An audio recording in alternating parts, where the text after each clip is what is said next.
Raffi turun dari mobil pick-up yang mengantarnya sampai ke perbatasan desa Jatiwaluh. Jalan desa itu kecil, hanya cukup untuk satu mobil, dengan pinggiran penuh rumput liar yang bergerak-gerak tertiup angin. Di kejauhan terdengar suara ayam dan mesin pompa air. Ia menurunkan tas ransel yang sudah kusam, menepuk-nepuk bahunya yang pegal, lalu menghela napas. Perjalanannya dari kota tadi cukup melelahkan. Ia tidak menyangka lokasi kebun yang memberinya pekerjaan ternyata jauh dari jalan raya. Tapi apa boleh buat, Raffi butuh pekerjaan. Dan tawaran menjadi buruh kebun dengan tempat tinggal gratis sudah lebih dari cukup baginya. Ia menatap sekeliling. Desa Jatiwaluh tampak biasa saja. Rumah-rumah kayu, halaman luas, dan beberapa orang yang sedang duduk di teras mengamati pendatang baru itu.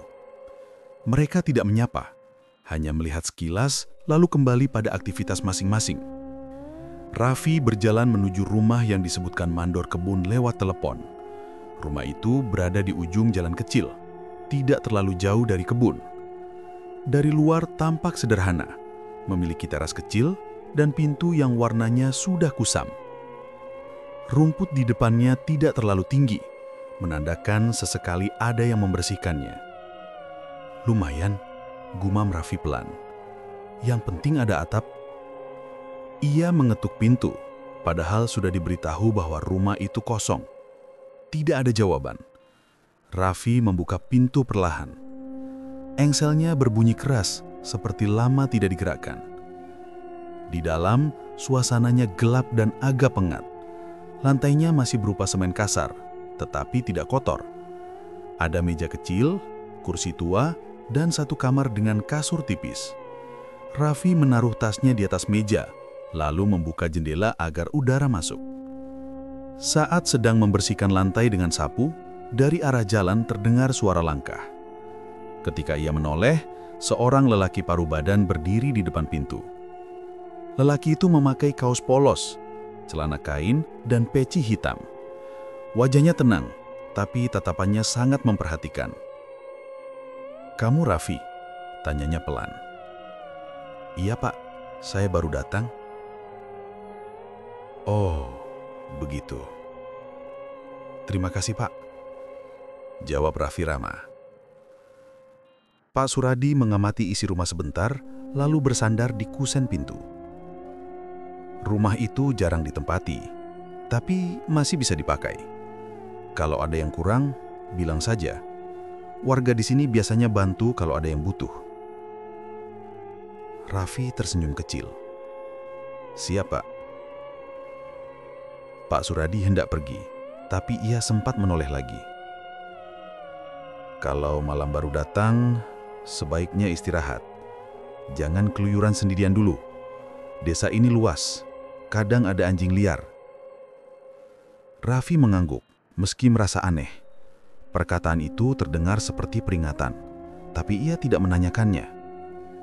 Setelah Pak RT pergi, Raffi melanjutkan bersih-bersih. Ia menemukan beberapa barang peninggalan pemilik lama. Gelas retak, kain lap, dan satu bingkai kosong yang masih menggantung di dinding. Rumah itu terasa aneh, seperti ada yang pernah tinggal lama di sana, tapi pergi terburu-buru. Menjelang sore, perut Raffi mulai lapar. Ia memutuskan berjalan ke warung di dekat balai desa. Dalam perjalanan, beberapa warga memperhatikan dirinya. Ada yang tersenyum, tapi kebanyakan justru terlihat menilai. "Pendatang baru ya?" tanya seorang ibu penjual sayur. "Iya Bu," jawab Raffi sopan. "Kerja di kebun?" "Iya." Ibu itu mengangguk. "Semoga betah. Kalau butuh apa-apa, tanya saja warga sini." Perkataannya baik, tapi nada suaranya terdengar seolah menguji. Raffi hanya membalas senyum. Di warung makan, ia membeli mie goreng dan segelas teh. Warga lain yang duduk di sana sesekali melirik, namun tidak ada yang memulai obrolan. Raffi tetap mencoba ramah walau merasa suasana desa ini entah kenapa tidak benar-benar nyaman. Saat ia berjalan pulang, langit sudah mulai gelap. Lampu-lampu rumah warga menyala satu persatu. Ketika Raffi melewati balai desa, ia melihat seorang pria berperut besar sedang berbicara dengan dua lelaki yang wajahnya keras seperti preman. Pria berperut besar itu mengenakan kemeja rapi, dan cara berdirinya menunjukkan ia orang penting. Raffi menebak itulah kepala desa Margono. Mereka semua menoleh bersamaan saat Raffi lewat. Margono tersenyum tipis. "Kamu yang baru kerja di kebun itu ya?" "Betul, Pak," jawab Raffi singkat. "Bagus. Desa ini butuh anak muda yang rajin." Suaranya terdengar ramah, tapi ada nada yang membuat Raffi tidak nyaman. Lelaki di samping Margono menatapnya dari ujung kepala sampai kaki, seolah menilai layak atau tidaknya Raffi berada di desa ini. Raffi mengangguk sekilas, lalu mempercepat langkah. Saat tiba di rumah, lampu di ruang tengah berkedip-kedip. Raffi menepuk saklar beberapa kali sampai lampunya menyala stabil. Rumah itu terasa lebih dingin dibanding sore tadi, mungkin karena udara malam. Ia mandi dengan air sumur di belakang rumah yang rasanya seperti es.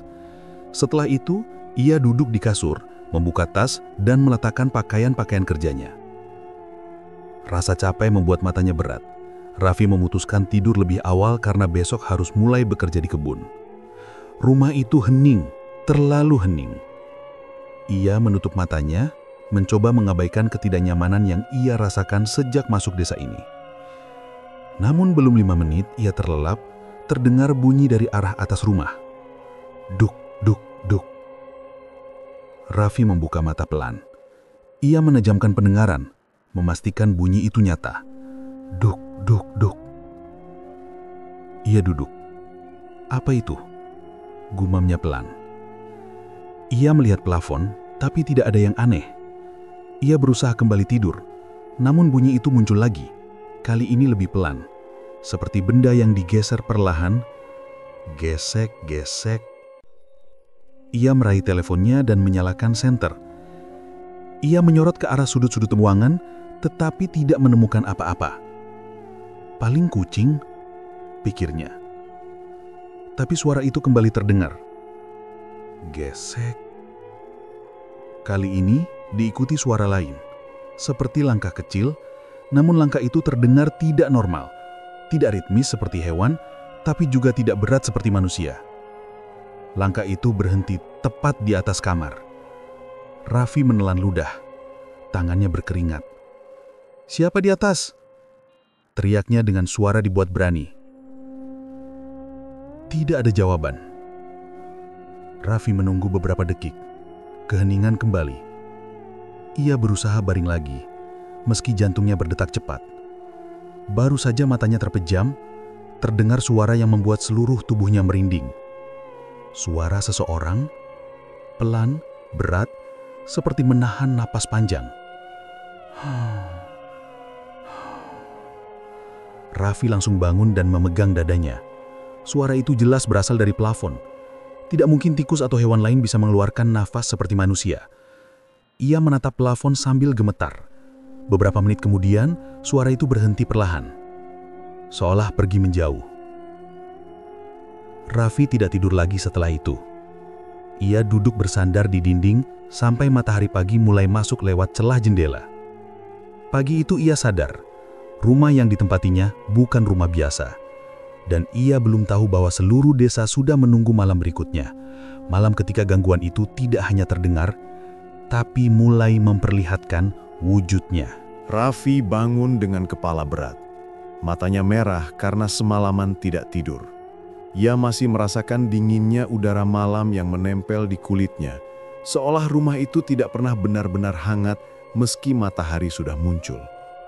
Ia duduk di tepi kasur dan memijat pelipis. Baru juga datang, udah begini, gumamnya kesal. Ia mencoba mengabaikan kejadian semalam. Toh, ia harus berangkat ke kebun untuk hari pertamanya bekerja. Ia keluar rumah, mengunci pintu, lalu berjalan ke arah perkebunan. Beberapa warga menyapa sekadarnya, tapi tatapan mereka tetap sama, penuh rasa ingin tahu. Saat sampai di kebun, Mandor Wiono sedang membagi tugas. Para pekerja terlihat sibuk memikul karung, memotong ranting, dan membersihkan area tanam. "Kamu Raffi ya?" tanya mandor dengan suara lantang. "Iya Pak, kamu ikut kelompok sebelah barat. Kerjanya ringan dulu, biasakan dulu saja." Raffi mengangguk dan mulai bekerja.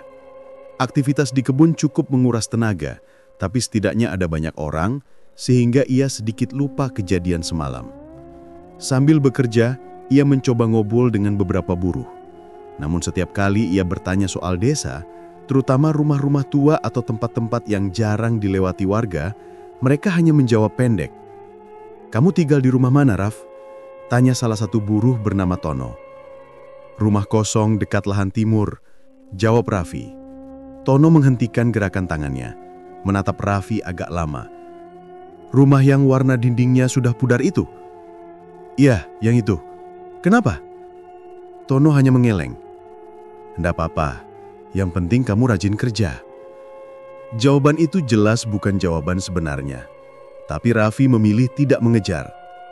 Siang hari saat istirahat, Raffi duduk di bawah pohon besar. Ia meminum air yang dibawanya sambil menghela nafas. Tubuhnya capek, tapi pikirannya masih dipenuhi suara aneh dari plafon rumahnya. Malam nanti ia pulang ke rumah yang sama. Pikiran itu membuat dadanya berat. Dari kejauhan, ia melihat Pak RT Suradi datang ke arah kebun. Lelaki itu membawa tas lempang dan kertas-kertas, mungkin untuk mendata warga seperti biasanya.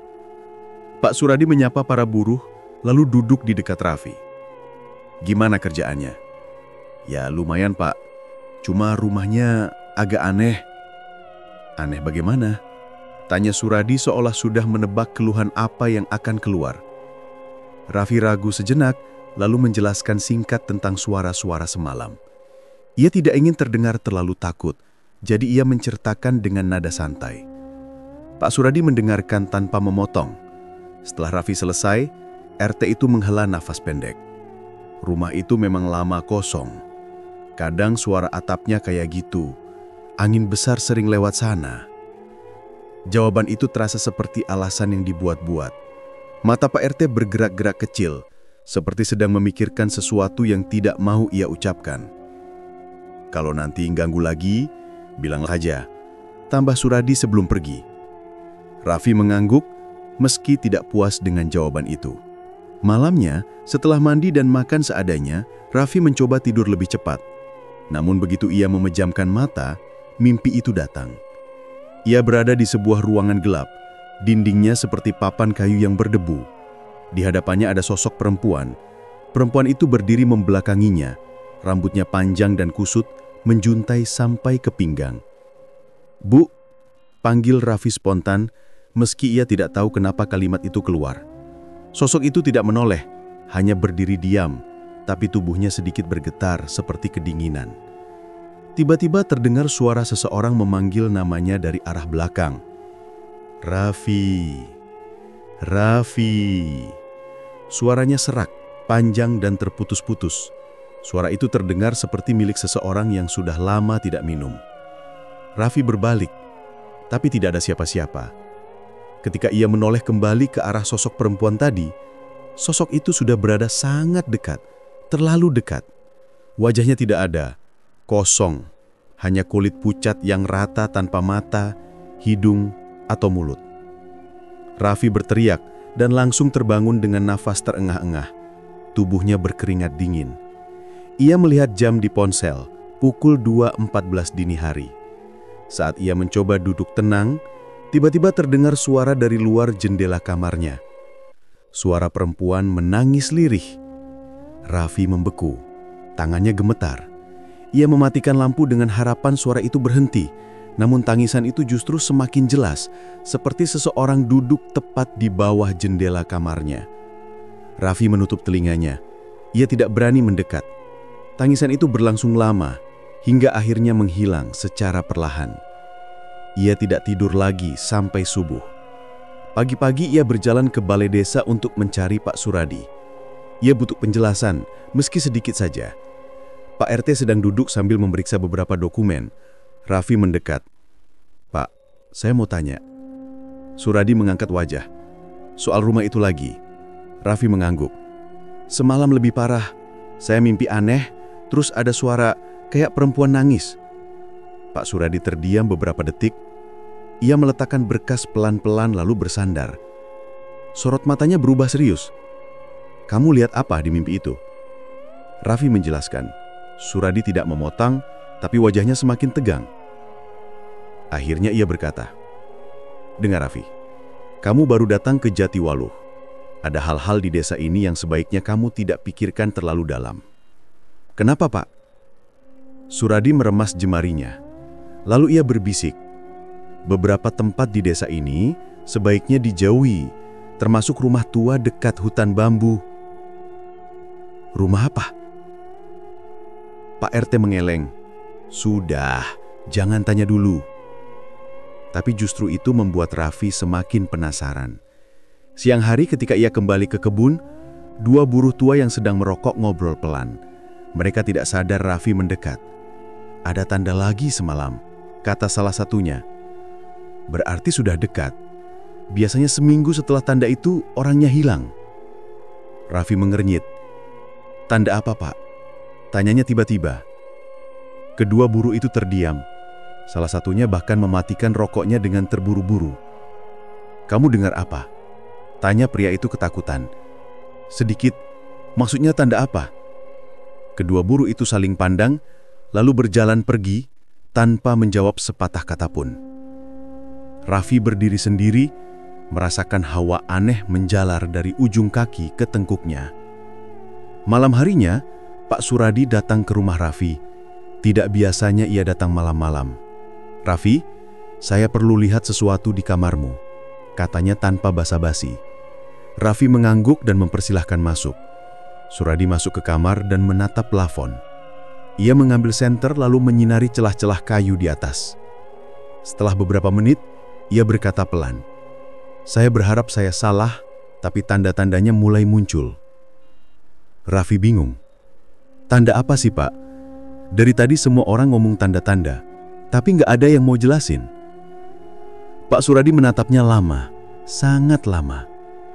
Akhirnya ia berkata, "Raffi, ada orang yang akan dijadikan tumbal dalam waktu dekat. Dan dari yang saya lihat, sepertinya kamu calon berikutnya." Raffi membeku.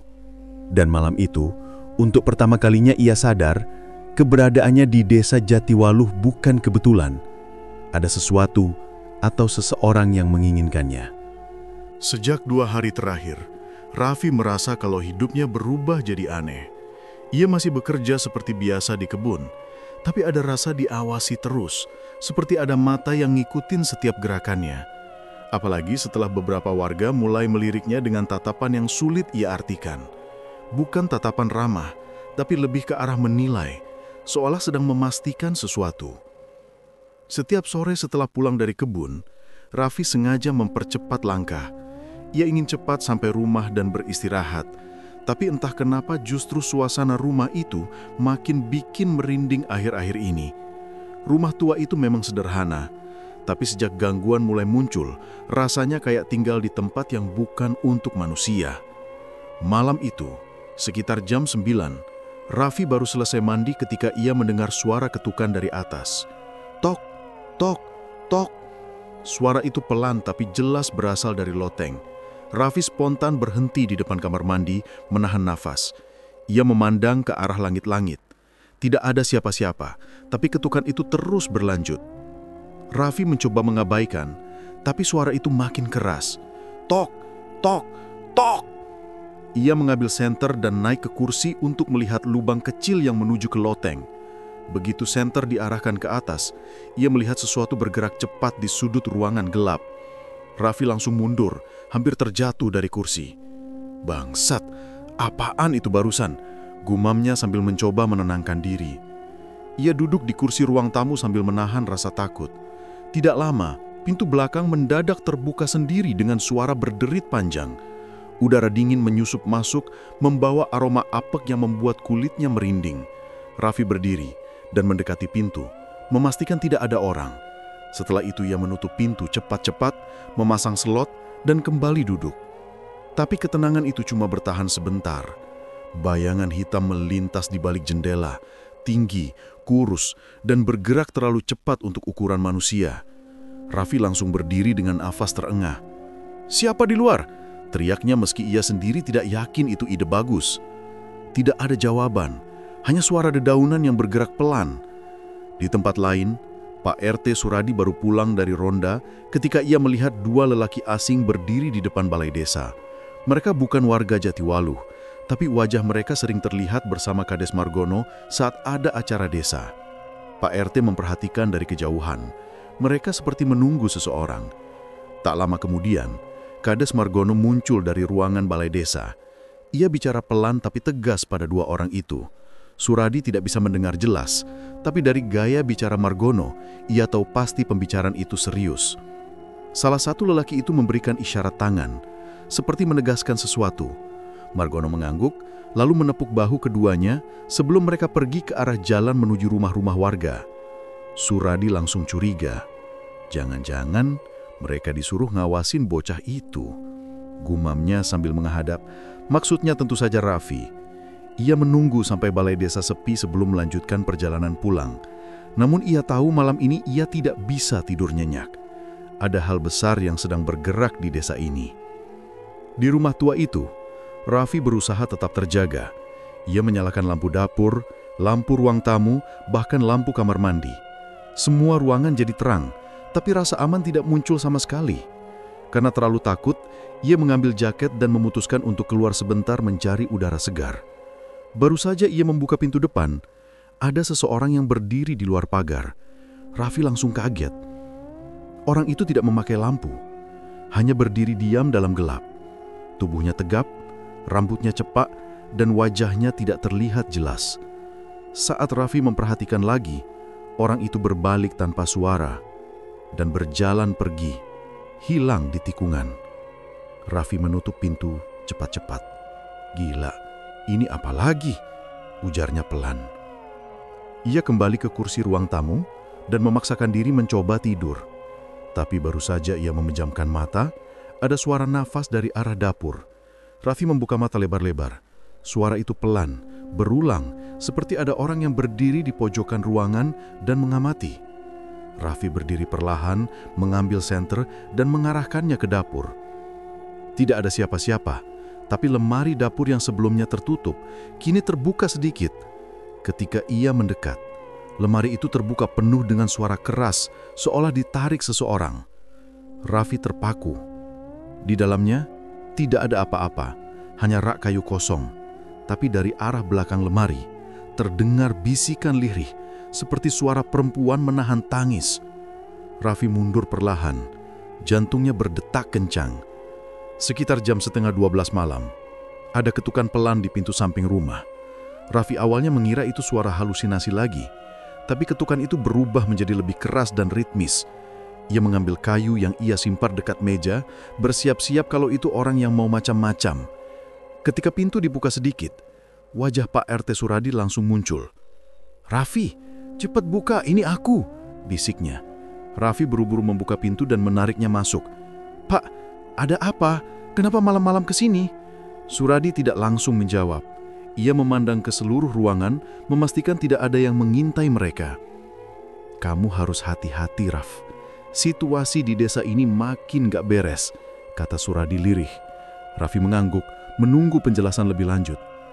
"Tadi aku melihat orang-orang Margono geluyoran dekat rumahmu. Mereka bukan orang sembarangan. Kalau sampai mereka mondar-mandir di sini, itu artinya kamu sudah masuk daftar."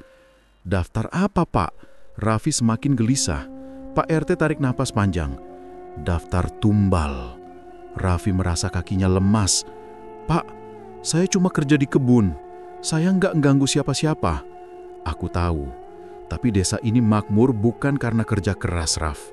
Ada sesuatu yang perlu dipenuhi tiap beberapa tahun. Dan aku yakin kamu sudah dipilih."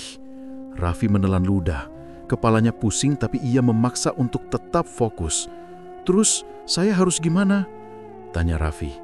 "Aku sedang cari cara. Tapi untuk sementara, jangan keluar rumah malam-malam. Jangan percaya siapapun yang mendadak datang ke sini. Dan kalau kamu dengar suara-suara aneh, jangan disahutin." Raffi menatap Pak RT lama. "Pak, tadi ada sesuatu di loteng.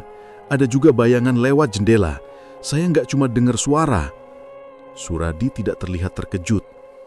Ya, itu artinya waktunya sudah dekat. Raffi merinding. Kata-kata itu terdengar seperti ancaman dari dunia lain. Pak RT kemudian berdiri. Aku harus pergi sebelum ada yang lihat aku ke sini. Besok sore aku balik lagi. Kamu jangan kemana-mana. Sebelum pergi, Suradi memegang bahu Raffi. Bertahanlah malam ini. Jangan buka pintu apapun yang terjadi. Raffi mengangguk meskipun tubuhnya gemetar. Setelah Suradi pergi, gangguan tidak berhenti. Sekitar jam 2 pagi, pintu kamar Raffi bergetar keras seperti ada yang menggedor dari luar. Raffi memeluk kayu yang ia pegang, tidak berani bergerak. Brak, brak, brak. Benturannya sangat kuat sampai debu berterbangan dari kusen pintu. Kemudian, suara itu berhenti mendadak. Suasana rumah sunyi, tapi keheningan itu malah lebih menakutkan. Dari bawah pintu, Raffi melihat bayangan kaki. 2 kaki kurus, pucat, berdiri diam tepat di depan pintu. Bayangan itu tidak bergerak selama hampir 1 menit. Lalu perlahan bergeser, seperti menyeret kaki ke arah dapur, diikuti suara langkah halus. Raffi memejamkan mata dan menahan nafas, berusaha keras tidak panik. Ia sadar malam ini belum selesai. Dan mulai saat itu, ia tahu satu hal. Ia tidak lagi hanya jadi pendatang di Jatiwaluh. Ia sedang diburu. Sejak sore, suasana desa Jatiwaluh terasa lebih sunyi dari biasanya. Warga menutup pintu lebih cepat, lampu-lampu rumah padam lebih awal, dan jalanan yang biasanya masih ramai malah sepi seperti desa mati. Tidak ada yang berani keluar malam itu, seolah semuanya sudah tahu apa yang akan terjadi. Di rumah tua itu, Raffi terbangun karena suara langkah yang berat di luar. Ia mengintip dari celah jendela, tapi gelapnya malam membuat ia sulit melihat apapun. Baru ia hendak mundur, pintu belakang mendadak digedor keras.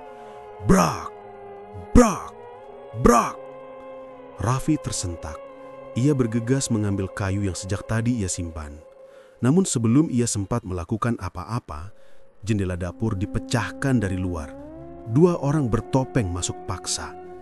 Tubuh Raffi ditarik kuat sampai kayu di tangannya terjatuh. "Hei, lepasin! Apa-apaan ini?" teriak Raffi. Salah satu dari mereka menutup mulutnya dengan kain. "Diam, kamu ikut aja." Raffi berusaha melawan, tapi tenaga mereka jauh lebih besar. Tangannya diikat ke belakang, mulutnya ditutup kain. Ia digotong keluar rumah seperti karung beras. Di luar ada sebuah mobil bak terbuka yang mesinnya sudah menyala. Tanpa banyak bicara, para lelaki itu melempar Raffi ke bak belakang. Dalam perjalanan gelap itu, Raffi hanya bisa mendengar deru mesin dan suara angin malam. Mobil berbelok tajam menuju arah hutan bambu. Semakin jauh dari desa, semakin ia merasakan udara yang dingin menusuk tulang. Sementara itu, Pak RT Suradi baru saja keluar dari rumah salah satu warga yang ia percayai. Ia membawa senter kecil dan sebatang kayu panjang. Di belakangnya ada 2 warga, Samin dan Warto. 2 orang yang selama ini diam, tapi ternyata tahu banyak tentang praktik pesugihan desa. "Waduh, udah di bawah?" tanya Samin dengan napas terengah-engah. "Sudah, aku lihat dari jauh mobil bak lewat barusan. Mereka pasti menuju bangunan tua," jawab Suradi. Warto mengangguk pelan. "Kalau kita terlambat sedikit aja, anak itu habis. Ritualnya cuma bisa digagalkan sebelum darah pertama jatuh. Makanya, kita harus buru-buru," kata Suradi sambil mempercepat langkah. Ketiganya berjalan menembus gelapnya hutan bambu. Angin malam berdesir lewat sela-sela batang bambu, menimbulkan suara gesekan yang membuat bulu kuduk berdiri. Suradi menyalakan senternya, tapi cahaya itu tak banyak membantu karena hutan terlalu gelap. "Awas, kalau anginnya berhenti, artinya mereka sudah mulai buka pintu pemanggilan," ujar Warto. Di sisi lain, mobil bak itu berhenti di sebuah tanah lapang dekat bangunan tua yang sudah lama tidak dipakai. Dindingnya retak-retak, atapnya sebagian roboh, dan pintunya diganti kain hitam yang digantung seperti tirai. Para lelaki bertopeng menyeret Raffi masuk. Di dalam, Suasana jauh lebih mencekam daripada yang pernah ia bayangkan. Lantai dipenuhi simbol-simbol berwarna merah. Lilin-lilin hitam mengelilingi ruangan, dan di tengahnya ada sebuah altar dari batu besar. Di depan altar berdiri Kades Margono, mengenakan jubah panjang yang tidak pernah ia pakai dalam acara desa. Matanya terlihat tajam, seolah bukan mata orang normal. "Kalian datang tepat waktu," kata Margono pada anak buahnya. Raffi dibanting ke lantai. Margono mendekat dan mencengkram dagu Raffi. "Anak muda, harusnya kamu tidak tinggal di rumah itu. Tapi memang sudah waktunya. Desa ini butuh tumbal baru." Raffi berusaha berteriak, tapi kain di mulutnya membuat suaranya teredam. Margono mengangguk pada dua orang yang berdiri dekat altar. "Mulai siapkan." Beberapa lilin hitam dinyalakan bersamaan. Asapnya memutar ke arah langit-langit seperti ada sesuatu yang menghisapnya. Udara di ruangan menjadi lebih dingin, sampai nafas terlihat seperti asap. Tiba-tiba, lantai batu di dekat altar retak sedikit. Dari celah itu keluar bau busuk yang menusuk hidung. Raffi merinding hebat. Di luar bangunan, Suradi dan dua warga lain mendekat pelan-pelan. Mereka berhenti ketika mendengar suara gumaman aneh dari dalam. Bukan bahasa manusia, lebih seperti suara yang datang dari tenggorokan seseorang yang tidak punya pita suara. "Itu suaranya sudah mulai. Kita harus cepat," bisik Samin. Suradi mengangguk. "Warto, kamu ambil sisi kanan. Samin ikut aku lewat belakang." Mereka bergerak cepat namun senyap. Hanya beberapa meter dari pintu, angin yang tadi terus berhembus tiba-tiba berhenti total. Daun bambu berhenti bergerak. Warto membeku. "Pak RT, anginnya mati." Suradi menelan ludah. Itu artinya mereka sudah mulai buka pintu pemanggilan. Mereka bertiga langsung berlari. Di dalam bangunan, Margono mengangkat sebilah pisau panjang. Pisau itu tidak biasa. Warnanya gelap dan berkilau seperti logam yang dibakar.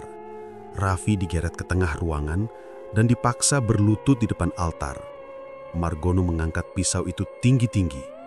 Saat itu, simbol merah di lantai mulai menyala seperti bara.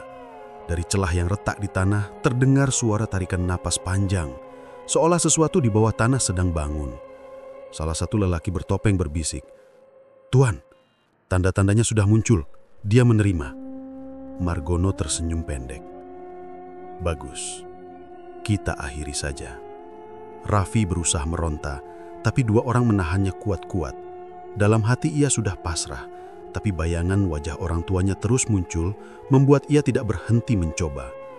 Tepat ketika Margono hendak menusukkan pisau itu, pintu bangunan tua terdobrak. "Berhenti!" Pak RT Suradi muncul dengan kayu panjang di tangan, diikuti Samin dan Warto. Margono menoleh cepat. "Kalian!" Salah satu kaki tangannya langsung menyerang Samin, tapi Samin memukulnya dengan batu yang ia sembunyikan di saku. Perkelahian pecah, ruangan dipenuhi teriakan dan suara benda jatuh. Suradi berlari ke arah Raffi. "Tahan sebentar, nak." Namun belum sempat ia mencapai Raffi, lilin-lilin hitam di ruangan tiba-tiba padam semua bersamaan.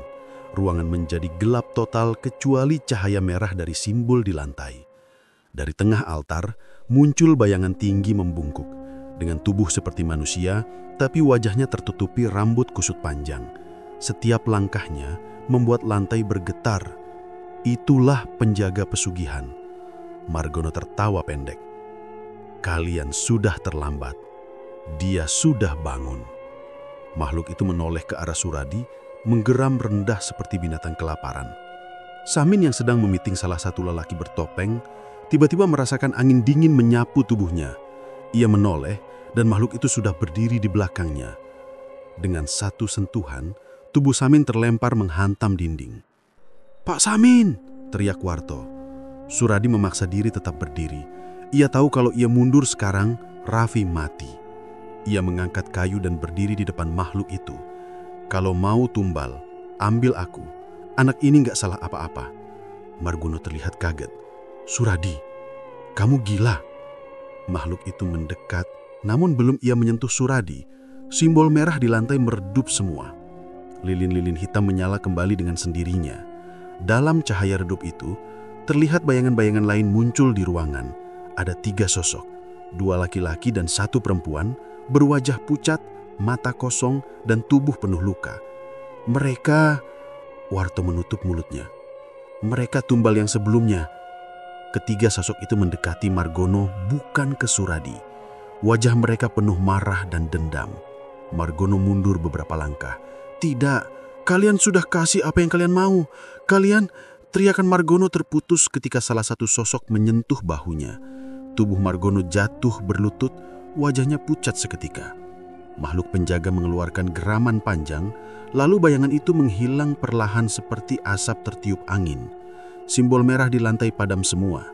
Ketiga arwah itu memandang Raffi sebentar, lalu memudar seperti kabut. Mereka pergi begitu saja, seolah merasa misinya sudah selesai. Surabi segera memotong ikatan Raffi. "Bangun, nak. Kita harus keluar dari sini sebelum anak buah Margono datang lagi." Raffi berdiri dengan tubuh gemetar, tidak percaya ia masih hidup. "Pak, itu semua benaran."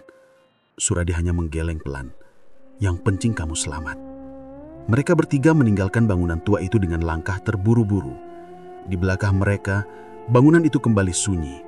Hanya menyisakan bau anyir dan sisa lilin hitam yang masih mengepul. Malam itu, Jatiwaluh kehilangan pemimpin yang selama ini dianggap membawa kemakmuran. Tapi yang lebih penting, ritual pesugihan untuk pertama kali gagal. Pagi setelah kejadian di hutan bambu, desa Jatiwaluh mendadak riuh. Warga berkerumun di balai desa, membahas sesuatu yang mereka lihat di dekat hutan saat fajar. Beberapa orang mengaku menemukan jejak kaki besar yang bukan milik manusia. Yang lain menemukan kain hitam robek tergeletak di jalan setapak. Namun, yang paling menggemparkan adalah kabar tentang Kades Margono yang hilang. Tidak ada yang melihatnya pulang malam sebelumnya. Rumahnya kosong, lampu teras masih menyala, dan pintu belakang terbuka setengah. Istrinya menangis terus, bilang bahwa suaminya pergi sejak sore dan belum kembali. Bisik-bisik makin ramai. Apa dia kabur? Jangan-jangan ada apa-apa sama dia? Atau tumbalnya gagal? Semua orang mendadak membahas hal-hal yang selama ini mereka hindari. Nama Margono yang dulu dihormati mulai disebut-sebut dengan nada takut. Sementara itu, Pak RT Suradi terlihat pucat dan lemas. Ia baru sampai di rumah subuh tadi setelah memastikan Raffi aman dan Samin mendapat pertolongan. Samin sempat pingsan cukup lama akibat benturan di kepala. Tapi akhirnya sadar juga setelah diberi minum dan dibopong ke rumah keluarga. Raffi duduk di teras rumah Suradi sambil memegangi kepala. Luka di lengannya masih terasa perih. "Pak, apa warga bakal percaya kalau saya cerita?" Suradi menghela napas panjang. "Kalau kamu cerita apa adanya, kamu bakal dikira halu. Tapi kita punya cukup bukti. Mereka yang selama ini diam pasti mulai berani bicara." Warto yang duduk di kursi panjang mengangguk pelan. "Aku yakin sekarang orang-orang gak bisa tutup mata lagi. Ritual itu udah gagal, semua bakal kebongkar." Menjelang siang, Suradi akhirnya dipanggil ke balai desa. Warga ingin mendengar penjelasannya. Begitu ia datang, suasana langsung hening. Semua pasang mata tertuju padanya. "Pak RT, benar apa enggak? Ada yang bilang Anda tadi malam ada di hutan bambu," tanya seorang bapak-bapak. Suradi tidak langsung menjawab. Ia menatap wajah mereka satu persatu. Banyak dari mereka yang terlihat takut, tapi ada juga yang terlihat lega, seperti menunggu kepastian. "Betul," kata Suradi akhirnya. "Saya ke sana untuk menolong seorang warga baru." Terdengar suara gaduh kecil. Beberapa ibu menutup mulutnya, beberapa lelaki saling pandang. "Apa hubungannya sama Margono, Pak?" tanya seorang anak muda. Suradi menarik napas berat. Ini adalah momen yang ia hindari bertahun-tahun. Tapi sekarang, semuanya tidak bisa disembunyikan lagi. "Saya tahu, Margono pakai cara yang bukan semestinya, demi bikin desa ini terlihat makmur. Ia berbicara pelan, tapi tegas. Saya juga tahu ada warga yang hilang setiap beberapa tahun. Dan saya tahu, mereka bukan hilang karena pergi merantau. Warga langsung ribut. Ada yang marah, ada yang menjerit, bahkan ada yang langsung menangis. Berarti benar, yang hilang itu tumbal. Ya Allah, selama ini kita dibohongi. Kenapa Pak Suradi baru ngomong sekarang? Suradi mengangkat tangan. Saya baru buka suara karena ritualnya sudah gagal semalam. Arwah tumbal sebelumnya muncul dan mereka menyerang Margono. Balai desa langsung senyap. Jadi, Margono mati? Tanya seorang ibu setengah berbisik. Saya tidak tahu pasti, tapi dia tidak keluar dari bangunan tua itu. Sementara warga sibuk dengan kabar itu, 2 orang pemuda desa yang penasaran memutuskan pergi ke hutan bambu meski dilarang. Mereka ingin memastikan kabar hilangnya Margono. Ketika sampai di bangunan tua, mereka mendapati pintu kain hitam terkoyak. Lantai masih penuh bekas lilin dan simbol merah yang sudah memudar. Namun yang paling membuat mereka terpaku adalah sesuatu di dekat altar. Sebuah cincin besar, cincin yang sangat dikenal warga, karena hanya Margono yang memakainya. Tidak ada jasad, tapi ada bekas menyeret dari tengah ruangan menuju ke arah retakan lantai. Bekas itu seperti jejak tubuh yang digeret sesuatu. Pemuda itu langsung berlari pulang dan melaporkan apa yang mereka lihat. Desa semakin gempar. Banyak warga akhirnya percaya bahwa Margono sudah menjadi korban dari kekuatan yang selama ini ia puja. Malam harinya, Pak Suradi didatangi beberapa warga tua. Mereka mengakui bahwa mereka selama ini tahu ada yang tidak wajar dalam kepemimpinan Margono, tapi memilih diam karena takut. Mohon maaf Pak RT, kami nggak berani ngomong. Soalnya yang hilang itu kadang bukan orang luar, ada yang keluarga dekat juga. Suradi mengangguk. Saya ngerti, tapi sekarang kita harus bereskan semua. Desa ini harus bersih. Warga lain menambahkan, bangunan tua itu harus ditutup selamanya. Banyak yang setuju. Mereka tidak ingin ada ritual apapun lagi di hutan bambu itu. Beberapa pemuda bahkan menawarkan diri untuk menghancurkan altar dan menutup celah lantai yang mengeluarkan bau busuk. Sementara itu, Raffi memutuskan menginap di rumah Suradi untuk sementara. Ia masih trauma dengan kejadian malam sebelumnya. Saat duduk di kamar tamu, ia mendengar suara langkah kaki dari luar. Tubuhnya langsung tegang. Tapi ketika ia membuka tirai, tidak ada apa-apa di luar. Ia menghela napas. Pasti cuma angin. Namun, sebelum ia menutup tirai, ia melihat sesuatu di jauhan.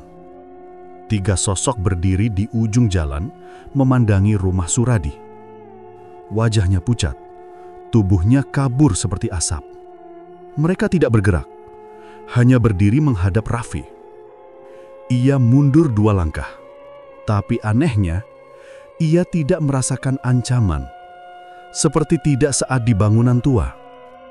Ia menatap mereka beberapa detik, lalu salah satu dari sosok itu menggerakkan tangan pelan seperti isyarat berpamitan. Setelah itu, ketiganya memudar perlahan sampai menghilang. Raffi duduk di tepi tempat tidur, masih gemetar, tapi ada perasaan lega. Seolah para arwah itu ingin memastikan bahwa dirinya aman dan semuanya sudah selesai. Keesokan harinya, warga bersama-sama membersihkan area hutan bambu. Altar dihancurkan, simbol-simbol di lantai dihapus, dan bangunan tua itu ditutup dengan pagar kayu. Tidak ada yang berani mendekat, kecuali untuk memastikan tempat itu tidak dipakai lagi.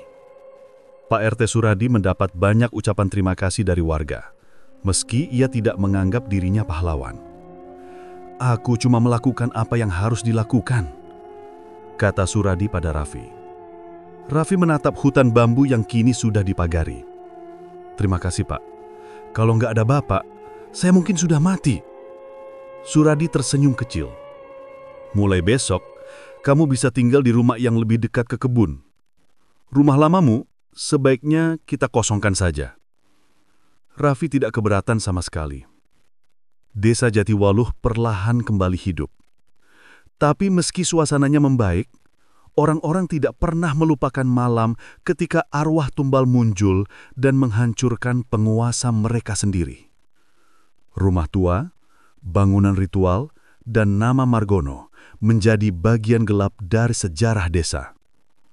Dan meski desa itu akhirnya aman, bayang-bayang kejadian itu akan terus menghantui Jatiwaluh selama bertahun-tahun.